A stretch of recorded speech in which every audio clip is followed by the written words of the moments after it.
Was the big air war never happened. They all flew to Iran. And I was a strike leader, and I did a number of strikes, and I remember one in particular, one of the war stories, one war story I'll give you it was the third night. I was a strike leader, had a 34-plane package. We had 8 Tomcats doing fighter sweeps in front of the strike package, which was 8 A6s, then a number of F-18s were harm shooters, EA-6s that were jamming, and E-2s. And we launch off of there, and we go in, and we're targets just on the northwest side of Baghdad, a power plant and a rail yard. And the A6 is going to drop tons of Mark 84 1,000-pounders in there. And we launch, and all of a sudden that night there was a little bit of activity, airborne activity. So we're all hot to trot, and I actually get a radar lock, and there's a thing called PID, positive identification. So you had to have all sorts of off-board and on-board sensors to tell you it really was a bad guy, so you're not shooting at a bad guy. And as a strike leader that night before we launched, the last thing I said is I just looked at the air tasking order, the ATO, which showed where all the what coalition airplanes were going to be airborne at that point. And I went down the list, and there wasn't a single coalition fighter that had one afterburner. Everybody had 2 burners, 2 engines. And the night before, some 21s had been flying around, so I basically, as a last-minute thing before we broke up, I said, last thing, if you see an airplane with a single burner, shoot first and ask questions later. So fast forward, in the strike, I'm going up, and I'm sort of radar locked on trying to figure out actually if it is a bad guy. Everybody's saying it's a bandit, so we're trying to correlate everything. And then all my raw gear goes off, radar warning gear goes off, and I have get locked up, and you just had the sixth sense, but I couldn't tell what direction, but it was an SA-3 and missile, in fact, and I was turning right, and I looked right, and then I looked left, and I saw the glow coming out of the undercast. And you sort of seen movies of it and that kind of stuff, but it's weird looking, it's kind of greenish, glowish thing, but you could tell one thing. The bearing wasn't changing, and the range was decreasing very, very fast. And that was not a good thing. So, and I was about 27,000 feet, right at Mach 0.95, 0.98.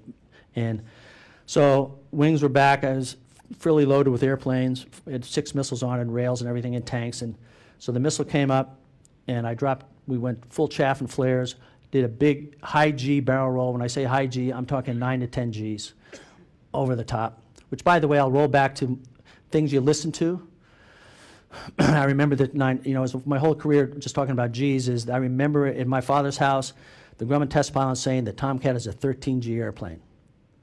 The Navy said it was a 6.5, 7G airplane, but I always remember that 13 Gs, and I overstressed a lot of airplanes in my time, and I think I just all rolled it back to those test pilots, and it's a 13G airplane.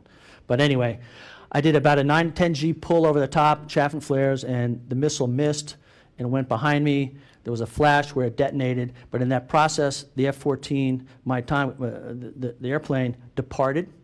It had a nasty characteristic of going out of control and into departure, and eventually spins at that Mach level, at that Mach number, with a rolling pull, high G pull, and with that loadout, in other words, have rails and missiles on the belly, where it reduced the lift.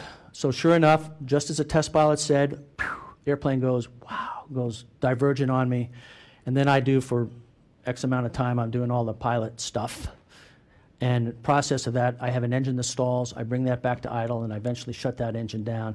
And in the process, because I was going super fast, roll down like this, and then going this octaflugeron and pull out, I pulled out 11,000 feet over Baghdad on night number 3, and saw this air-to-air stuff, flak coming up. Well, I was right on top of it, and it was like being on top of the fireworks, except there was a couple coming up and around here. It wasn't aim fire, but I was in the middle of it.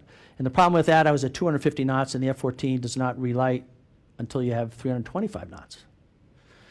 So my choice was descend in mill power down into the stuff, or go to 1 burner, which I had briefed everybody. If you see 1 burner, shoot you down. So I go, boy, I'm never going to say that again.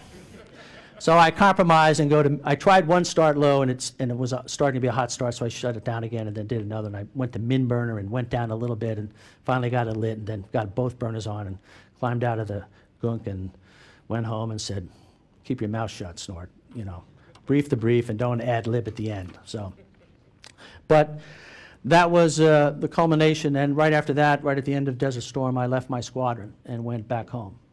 To the next one.